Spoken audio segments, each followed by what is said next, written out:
ഇന്നിവിടെ എടുക്കാൻ പോകുന്ന ടോപ്പിക് തിയോഡോലൈറ്റ് സർവേയിങ് ആണ്. സർവേ ചെയ്യുമ്പോൾ തിയോഡോലൈറ്റ് എന്ന ഇൻസ്ട്രുമെന്റ് യൂസ് ചെയ്താണ് നമ്മൾ സർവേ ചെയ്യുന്നതെങ്കിൽ അതിനെ തിയോഡോലൈറ്റ് സർവേയിങ് എന്ന് പറയും. തിയോഡോലൈറ്റിനെ പൊതുവെ പ്രൈമറിലി ക്ലാസിഫൈ ചെയ്തിരിക്കുന്നത് ട്രാൻസിറ്റ് തിയോഡോലൈറ്റ് എന്നും നോൺ ട്രാൻസിറ്റ് തിയോഡോലൈറ്റും എന്നാണ്. ട്രാൻസിറ്റ് തിയോഡോലൈറ്റ് എന്ന് പറഞ്ഞാൽ അതിന് ടെലസ്കോപ്പ് റൊട്ടേറ്റ് ചെയ്യാൻ പറ്റുന്നതാണെങ്കിൽ അതിനെ ട്രാൻസിറ്റ് എന്നും അതല്ലെങ്കിൽ അതിനെ നോൺ ട്രാൻസിറ്റ് തിയോഡോലൈറ്റ് എന്നുമാണ് പറയപ്പെടുന്നത്. ഇവിടെ ഉള്ളത് ഒരു തിയോഡോലൈറ്റിന്റെ ബോക്സ് ആണ്. ഈ ഇൻസ്ട്രുമെന്റിനെ നമുക്കൊന്ന് പരിചയപ്പെടാം. ഇതാണ് തിയോഡോലൈറ്റ് എന്ന ഇൻസ്ട്രുമെന്റ്. തിയോഡോലൈറ്റ് എന്ന ഇൻസ്ട്രുമെന്റ് ഒരു ബോക്സിനുള്ളിലാണ് വെച്ചിരിക്കുന്നത്. ഈ ബോക്സിൽ നിന്നും ഇത് എടുത്തു മാറ്റുമ്പോൾ ഇതിന്റെ പൊസിഷൻ എങ്ങനെയാണോ അത് നമ്മൾ ഒന്ന് ഓർത്ത് വെച്ചിരിക്കണം. കാരണം എന്താ വെച്ചാൽ ഇതേ രീതിയിൽ തന്നെ ഈ ബോക്സിനകത്തേക്ക് തിരിച്ചു വെക്കാൻ പറ്റുകയുള്ളൂ. ഏതൊരു ഇൻസ്ട്രുമെന്റും ആ ബോക്സിൽ നിന്നും റിമൂവ് ചെയ്യുമ്പോൾ അതിന്റെ പൊസിഷൻ നമ്മൾ ഒന്ന് ഓർത്ത് വെക്കേണ്ടതാണ്. ഇതാണ് തിയോഡോലൈറ്റ്. ഇനി നമ്മൾ ഡിസ്കസ് ചെയ്യാൻ പോകുന്നത് തിയോഡോലൈറ്റിന്റെ പാർട്സുകളെ കുറിച്ചാണ്. തിയോഡോലൈറ്റിൽ ഈ ഒരു പൊസിഷനെ ലെവലിംഗ് ഹെഡ് എന്നാണ് അറിയപ്പെടുന്നത്. ലെവലിംഗ് ഹെഡ് എന്നാൽ ട്രൈബർ പ്ലേറ്റും ട്രൈവിറ്റ് പ്ലേറ്റും 3 ലെവലിംഗ് സ്ക്രൂസും ഉൾപ്പെട്ടതാണ് ലെവലിംഗ് ഹെഡ്. തിയോഡോലൈറ്റ് ലെവലിംഗ് ചെയ്യുന്ന സമയത്താണ് ഈ പൊസിഷൻ, ഈ ഭാഗം നമ്മൾ യൂസ് ചെയ്യുന്നത്. അടുത്തതായി ഇവിടെ upper plate and lower plate എന്ന് പറയുന്ന ഒരു പോർഷൻ ഉണ്ട്. Lower plate, upper plate. Lower plate എന്നാൽ അതിൽ വെർനിയർ റീഡിങ്സ് അടയാളപ്പെടുത്തിയിട്ടുണ്ട്. 0 മുതൽ 360 ഡിഗ്രി വരെയാണ് ലോവർ പ്ലേറ്റിലെ റീഡിങ്സ് അടയാളപ്പെടുത്തിയിട്ടുള്ളത്. അപ്പർ പ്ലേറ്റിൽ 0 ഡിഗ്രി മുതൽ 20 മിനിറ്റ്സ് വരെ റീഡിംഗ് അടയാളപ്പെടുത്തിയിട്ടുണ്ട്. ലോവർ പ്ലേറ്റും അപ്പർ പ്ലേറ്റും കഴിഞ്ഞാൽ ഇതിന്റെ അഡ്ജസ്റ്റ്മെന്റിന് വേണ്ടിയിട്ട് ലോവർ ക്ലാമ്പിംഗ് സ്ക്രൂ എന്നും അപ്പർ ക്ലാമ്പിംഗ് സ്ക്രൂ എന്ന് പറഞ്ഞ 2 സ്ക്രൂസ് ഉണ്ട്. ഇത് lower clamping screw. Lower clamping സ്ക്രൂവിന്റെ മൈന്യൂട്ട് അഡ്ജസ്റ്റ്മെന്റിന് വേണ്ടി ലോവർ ടാൻജന്റ് സ്ക്രൂ എന്നൊരു സ്ക്രൂ ഉണ്ട്. അതുപോലെ തന്നെ അപ്പർ ക്ലാമ്പിംഗ് സ്ക്രൂവിന്റെ മൈന്യൂട്ട് അഡ്ജസ്റ്റ്മെന്റിന് വേണ്ടി upper tangent screw upper tangent screw ഉണ്ട്. ഇനി നമുക്ക് പരിചയപ്പെടാൻ പോകുന്നത് ലെവലിംഗ് ട്യൂബ്, സ്പിരിറ്റ് ലെവലാണ്. അതായത് ലെവലിംഗ് അഡ്ജസ്റ്റ് ചെയ്യുന്ന സമയത്ത് ഇതിലുള്ള ബബിൾ സെൻട്രൽ ആയാൽ മാത്രമേ ഇത് ലെവലിംഗ് ആയി എന്ന് പറയാൻ പറ്റുകയുള്ളൂ. അതിനു വേണ്ടിയിട്ടാണ് ഈ ലെവൽ ട്യൂബ് ഉൾപ്പെട്ടിട്ടുള്ളത്.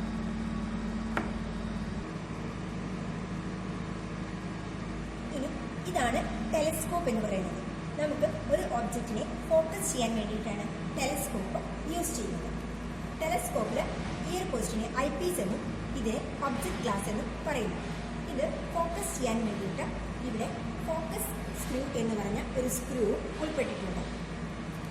അതുപോലെ ഇവിടെ വെർട്ടിക്കൽ സർക്കിൾ എന്ന് പറഞ്ഞ ഒരു സർക്കിൾ ഉണ്ട്. വെർട്ടിക്കൽ മെഷർമെന്റ്സ് എടുക്കാൻ വേണ്ടിയിട്ടാണ് വെർട്ടിക്കൽ സർക്കിൾ നമ്മൾ യൂസ് ചെയ്യുന്നത്. വെർട്ടിക്കൽ സർക്കിളിൽ വെർനിയർ സി എന്നും വെർനിയർ ഡി എന്നും പറഞ്ഞിട്ടുള്ള 2 വെർനിയറുകളുണ്ട്. Vernier C and vernier D. ഇതിൽ 0 മുതൽ 90 ഡിഗ്രി വരെയാണ് മെഷർമെന്റ്സ് ഉൾപ്പെട്ടിട്ടുള്ളത്. സെൻട്രിങ് ചെയ്യാൻ വേണ്ടിയിട്ട് നമ്മളുടെ തിയോഡോലൈറ്റിൽ ഇവിടെ ഒരു അഡ്ജസ്റ്റ്മെന്റ് ഉണ്ട്. സെൻട്രിങ് മിറർ എന്നാണ് ഇതിനെ വിളിക്കുന്നത്. ഇനി നമുക്ക് ഒന്നുകൂടി പറയാം. ഇത് levelling head, lower and upper plate, lower clamping screw, lower tangent screw, upper clamping screw, upper tangent screw, spirit level, telescope, eyepiece, object glass, vertical circle, altitude bubble. പിന്നെ തൊട്ടുമുതൽ നമ്മൾ പറഞ്ഞിരുന്നു ഇത് ട്രാൻസിറ്റ് തിയോഡോലൈറ്റ് ആണ്. Transit theodolite എന്ന് പറഞ്ഞാൽ ഈ telescope ഇങ്ങനെ റൊട്ടേറ്റ് ചെയ്യാൻ പറ്റുകയാണെങ്കിൽ അതിനെയാണ് ട്രാൻസിറ്റ് തിയോഡോലൈറ്റ് എന്ന് പറയപ്പെടുന്നത്. ടെലസ്കോപ്പ് വെച്ച് ഒബ്ജക്റ്റ് സൈറ്റ് ചെയ്യാൻ പോകുമ്പോൾ ഈ ഒബ്ജക്ട് ഗ്ലാസിന്റെ മുന്നിൽ ഒരു ക്യാപ്പ് ഉണ്ട്. ഈ ക്യാപ്പ് നമ്മൾ റിമൂവ് ചെയ്യണം. ഓക്കെ, ഇങ്ങനെയാണ് നമ്മൾ ഫോക്കസിങ് ചെയ്യാൻ വേണ്ടി പോകുന്നത്. ടെലസ്കോപ്പിന്റെ ട്രാൻസിറ്റ് പോർഷൻ, അതായത് ഈ ഒരു മൂവ്മെന്റ്സ് സ്റ്റോപ്പ് ചെയ്യാൻ വേണ്ടിയിട്ട് ഇവിടെ ഒരു സ്ക്രൂസ് ഉണ്ട്. ഈ സ്ക്രൂ ടൈറ്റ് ചെയ്ത് കഴിഞ്ഞാൽ നമുക്ക് ടെലസ്കോപ്പിന്റെ മൂവ്മെന്റ് സ്റ്റോപ്പ് ചെയ്യാം. ഇത് റിലീസ് ചെയ്താൽ ടെലസ്കോപ്പ് ട്രാൻസിറ്റ് ടെലസ്കോപ്പായി യൂസ് ചെയ്യാം. ഇനി നമുക്ക് ഇൻസ്ട്രുമെന്റ് സെറ്റപ്പ് ചെയ്യുന്നത് എങ്ങനെയെന്ന് നോക്കാം.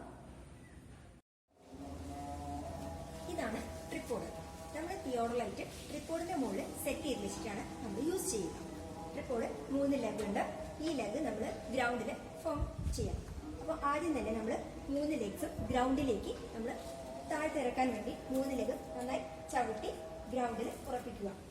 ട്രിപ്പോഡ് ഇൻസ്ട്രുമെന്റ് വെച്ച് കഴിഞ്ഞാൽ ഇതിനൊന്നും തട്ടാൻ പാടില്ല. കാരണം നമ്മുടെ കോസ്റ്റ്ലി ഇൻസ്ട്രുമെന്റ് ആണ്. അതുകൊണ്ട് തന്നെ വളരെയധികം കെയർഫുൾ ആയിട്ട് വേണം അത് യൂസ് ചെയ്യാൻ. അതുകൊണ്ട് നമ്മൾ ആദ്യം തന്നെ ഇൻസ്ട്രുമെന്റിന്റെ ലെഗ്സുകളെല്ലാം കറക്റ്റായി വെച്ചു. പിന്നെ ഒരു കാര്യം ശ്രദ്ധിക്കേണ്ടത്, നമ്മൾ എപ്പോഴും ഗ്രൗണ്ടിനകത്ത് സെറ്റ് ചെയ്യുമ്പോൾ അപ്രോക്സിമേറ്റ് ആയിട്ട് ഏകദേശം ലെവലായി കഴിയുന്ന രീതിയിൽ വേണം നമ്മൾ ലെഗ്സ് കറക്റ്റായിട്ട് വെക്കാൻ. അങ്ങനെ വെച്ച് കഴിഞ്ഞാൽ നമുക്ക് ഇൻസ്ട്രുമെന്റ് ഇതിന്റെ മുകളിൽ വെക്കുമ്പോൾ നമുക്ക് കറക്റ്റായിട്ട് ലെവൽ ചെയ്യാൻ എളുപ്പമാകും. ഇൻസ്ട്രുമെന്റിന്റെ സെറ്റിംഗ് അപ്പാണ് ഇനി നമ്മൾ ചെയ്യാൻ പോകുന്നത്. ആദ്യം തന്നെ നമ്മൾ ഇൻസ്ട്രുമെന്റ് ട്രിപ്പോഡിന്റെ മുകളിൽ വെക്കുക. എന്നിട്ട് നമ്മുടെ ലെഫ്റ്റ് ഹാൻഡ് കൊണ്ട് ഇൻസ്ട്രുമെന്റ് മൊത്തം പിടിച്ച് നമ്മുടെ ലെവലിംഗ് ഹെഡിന്റെ പൊസിഷൻ നമ്മൾ കറക്റ്റായിട്ട് ഇതിലേക്ക് വെച്ച് ഈ സ്ക്രൂ പിടിച്ച് നമ്മളിത് ടൈറ്റ് ആക്കുന്നു. ഓക്കെ, ഇപ്പോൾ നമ്മൾ ട്രിപ്പോഡിന്റെ മുകളിൽ നമ്മുടെ ഇൻസ്ട്രുമെന്റ് സെറ്റ് ചെയ്ത് കഴിഞ്ഞു. ഇനി നമുക്ക് ടെമ്പററി അഡ്ജസ്റ്റ്മെന്റ് എല്ലാം ചെയ്യണം.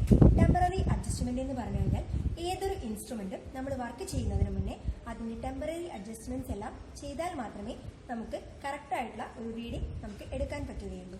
പൊതുവേ നമ്മൾ തിയോഡോലൈറ്റ് യൂസ് ചെയ്യുന്നത് horizontal and vertical angle measure ചെയ്യാനാണ്. അതുപോലെ ഒരു സർവേ ലൈൻ പ്രൊലോങ് ചെയ്യാനും നമ്മുടെ ഒരു എലിവേഷൻ ഡിഫറൻസ് കണ്ടുപിടിക്കാനും ഇതിനൊക്കെ നമ്മൾ തിയോഡോലൈറ്റ് യൂസ് ചെയ്യുന്നുണ്ട്. Horizontal and vertical angle measure ചെയ്യാമെന്ന് പറഞ്ഞല്ലോ. ഹൊറിസോണ്ടൽ ആംഗിൾ മെഷർ ചെയ്യാൻ വേണ്ടി ഇതിലുള്ള ലോവർ ആൻഡ് അപ്പർ പ്ലേറ്റ് ആണ് നമ്മൾ യൂസ് ചെയ്യുന്നത്. വെർട്ടിക്കൽ മെഷർമെന്റ്സ് എടുക്കാൻ വേണ്ടി വെർട്ടിക്കൽ സർക്കിളിലെ റീഡിംഗ് ആണ് യൂസ് ചെയ്യുന്നത്. ഓക്കെ, ടെമ്പററി അഡ്ജസ്റ്റ്മെന്റ്സ് എന്തൊക്കെയാണെന്ന് നോക്കാം. ടെമ്പററി അഡ്ജസ്റ്റ്മെന്റിൽ ഫസ്റ്റ് വൺ സെന്ററിംഗ് ആണ്. സെന്ററിംഗ് ചെയ്യാൻ വേണ്ടി നമ്മുടെ ഗ്രൗണ്ടിലെ പോയിന്റിന് കറക്റ്റായിട്ട് ഇൻസ്ട്രുമെന്റിന്റെ സെന്റർ പോയിന്റ് കറക്റ്റായിട്ട് കൊണ്ടുവരണം. അങ്ങനെയാണെങ്കിൽ സെന്ററിംഗ് കറക്റ്റ് ആണെന്ന് പറയാം. അതിനു വേണ്ടിയിട്ട് നമുക്ക് പ്ലം ബോബിന്റെ ഹെൽപ്പോട് കൂടി സെന്ററിംഗ് ചെയ്യാം. അതിനുവേണ്ടി ഇതിൽ ഇൻസ്ട്രുമെന്റിന്റെ ഒരു ഹുക്കുണ്ട്. ഈ ഹുക്കിനകത്ത് നമ്മൾ പ്ലം ബോബ് ഹാങ് ചെയ്ത് വയ്ക്കും.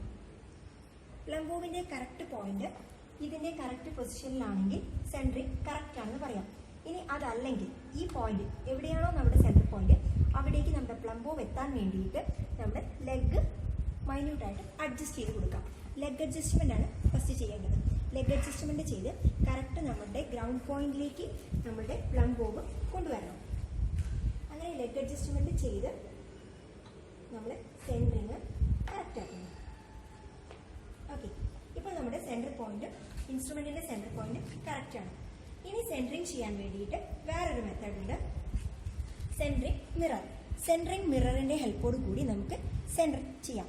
ഈ മിററിലൂടെ നമ്മൾ നോക്കിക്കഴിഞ്ഞാൽ താഴത്തെ നമ്മൾ ഗ്രൗണ്ട് പോയിന്റ് കാണുകയാണെങ്കിൽ സെന്ററിംഗ് കറക്റ്റ് ആണെന്ന് മനസ്സിലാക്കാം. അടുത്തതായി നമുക്ക് ചെയ്യാനുള്ളത് ലെവലിംഗ് ആണ്. ലെവലിംഗ് എന്ന് പറഞ്ഞു കഴിഞ്ഞാൽ ഇതിനകത്ത് ഒരു സ്പിരിറ്റ് ലെവൽ ഉണ്ട്, ലെവൽ ട്യൂബ്. ഈ ലെവൽ ട്യൂബിൽ ഒരു ബബിൾ ഉണ്ട്. ഈ ബബിൾ കറക്റ്റ് സെന്ററിലാണെങ്കിൽ ഈ ഇൻസ്ട്രുമെന്റ് ലെവലാണെന്ന് മനസ്സിലാക്കാം. അതല്ലെങ്കിൽ ഇത് കറക്റ്റ് മിഡിലേക്ക് കൊണ്ടുവരാൻ വേണ്ടിയിട്ട് നമ്മൾ ഈ ലെവൽ ട്യൂബ് ഏതെങ്കിലും രണ്ട് ഫുഡ് സ്ക്രീസിന് പാരലലായിട്ട് സെറ്റ് ചെയ്യാം. എന്നിട്ട് ഈ രണ്ട് ഫുഡ് സ്ക്രീസ് ഒന്നുകിൽ രണ്ടും ഒരുമിച്ച് ഉള്ളിലോട്ടോ അല്ലെങ്കിൽ പുറത്തേക്കോ നമ്മൾ തിരിക്കണം. അതായത് both inward or both outward. ഏത് രീതിയിലാണോ ബബിൾ സെന്ററിലേക്ക് വരുന്നത് ആ ഡയറക്ഷൻ നോക്കിയിട്ട് വേണം ഇത് അഡ്ജസ്റ്റ് ചെയ്യാൻ. ഇപ്പോൾ ഞാൻ ഉള്ളിലേക്ക് തിരിക്കുകയാണ്. ബോത്ത് ഇൻവേർഡ് ചെയ്യുന്ന സമയത്ത്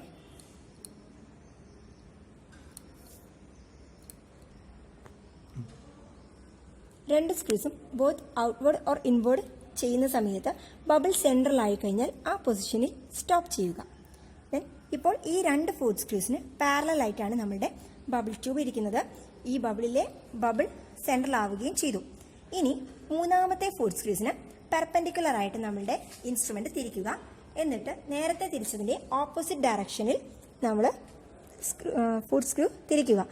അപ്പോൾ നമ്മുടെ ബബിള് സെന്ററിലേക്ക് വരുന്നത് കാണാം. ഇങ്ങനെ സെന്റർ ആയി കഴിഞ്ഞാൽ നമ്മുടെ ഇൻസ്ട്രുമെന്റ് ഏത് ഡയറക്ഷനിൽ തിരിച്ചാലും ബബിൾ സെന്ററിൽ തന്നെയാണോ എന്ന് നമ്മൾ ചെക്ക് ചെയ്യുക.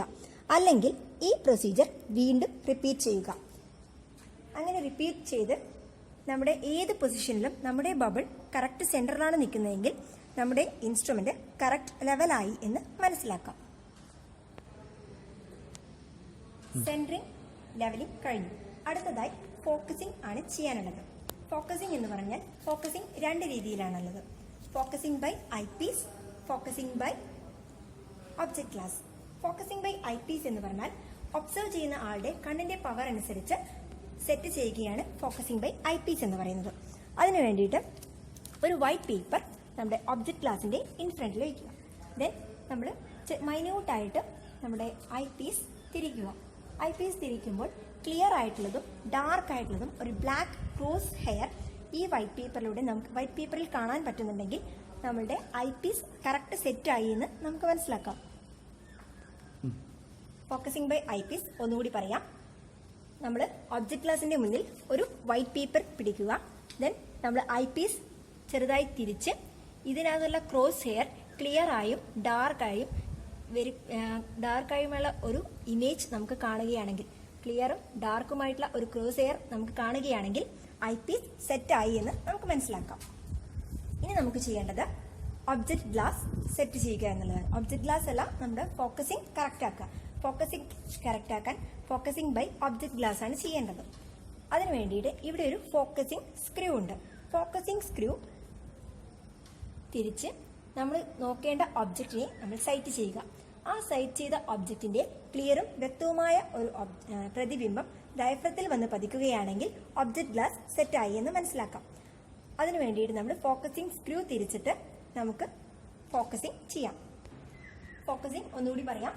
നമ്മൾ ആദ്യം ഫോക്കസിംഗ് ബൈ ഐ പീസ് ആണ് പറഞ്ഞത്. ഫോക്കസിംഗ് ബൈ ഐ പീസ് എന്ന് പറഞ്ഞാൽ ഒബ്സർവറുടെ കണ്ണിന്റെ പവറിനനുസരിച്ച് ഐ പീസ് സെറ്റ് ചെയ്യുകയാണ്. അതിനുവേണ്ടി ഒരു വൈറ്റ് പേപ്പർ ഒബ്ജക്ട് ഗ്ലാസിന്റെ മുന്നിൽ വെക്കുന്നു. ദെൻ ഐ പീസ് തിരിച്ച് ഇതിനുള്ളിലൂടെ നോക്കുമ്പോൾ ക്രോസ് ഹെയറിന്റെ ക്ലിയറായും ഡാർക്കായുമുള്ള ഒരു ക്രോസ് ഹെയർ നമുക്ക് ഇതിലൂടെ കാണാൻ പറ്റുന്നെങ്കിൽ ഐ പീസ് സെറ്റായി എന്ന് മനസ്സിലാക്കാം.